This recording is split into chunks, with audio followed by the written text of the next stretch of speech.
నాకు శ్రమ అని అపోస్తలుడైన పౌలు గారు మినిస్ట్రీస్ డైరెక్టర్ గారైన పాస్టర్ స్టాన్లీ థామస్ గారు మన మధ్యలోనికి వచ్చి ఉన్నారు కనుక వారిని గౌరవిస్తూ చప్పట్లు కొడుతూ వారిని వేదిక మీద ఆహ్వానిస్తాం. పెంతెకోస్ట్ మినిస్ట్రీస్ డైరెక్టర్ గారైన మన దైవజనులు స్టాన్లీ థామస్ అయ్య గారు రావడం చాలా సంతోషం. వారిని వేదిక మీద కూర్చో. ఈ చివరి రోజు సభకు వచ్చిన మీ అందరికీ కూడా హృదయపూర్వకమైన వందనాలు తెలియజేస్తున్నాను. అలాగే మన మధ్యలో అపోస్తుల సహవాసం దైవజనురాలు కుమారి గారు మన మధ్యలోనికి వచ్చి ఉన్నారు. ఒక్కసారి చప్పట్లు కొడుతూ వారిని మనం ఆహ్వానిద్దామా?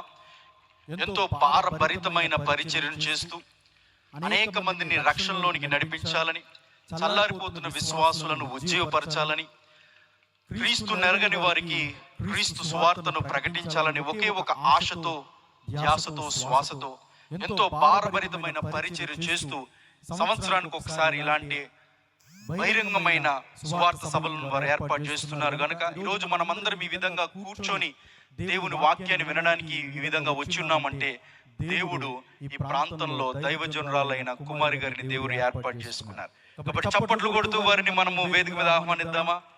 రైట్, చాలా సంతోషం. ప్రత్యేకమైన సమయంలో మన భీమవరం ప్రాంతంలో అలాగే చుట్టుపక్కల ప్రాంతాల్లో దేవుని చేత బహుబలంగా వాడబడుతున్న దైవజనులు కల్వరి చర్చ్ కాపరి గారైన పాస్టర్ ఏలూరి జాన్ మోసయ్య గారు మన మధ్యలోనికి రావడం చాలా సంతోషం. వారు వస్తుండగా చప్పట్లు కొడుతూ ప్రభుని స్తుతిద్దామా? దైవజనులు ఏలూరి జాన్ మోసయ్య గారిని వేదిక మీద రావాల్సిందిగా కోరుతున్నారు. ఈ సమయంలో దేవుని చేత బహుబలంగా వాడబడుతున్న ఈ రోజు వాక్యోపదేశకులుగా వచ్చి ఉన్న పాస్టర్ జెర్మియా గారిని వాక్యాన్ని అందించడానికి మేము ఆహ్వానిస్తున్నాం.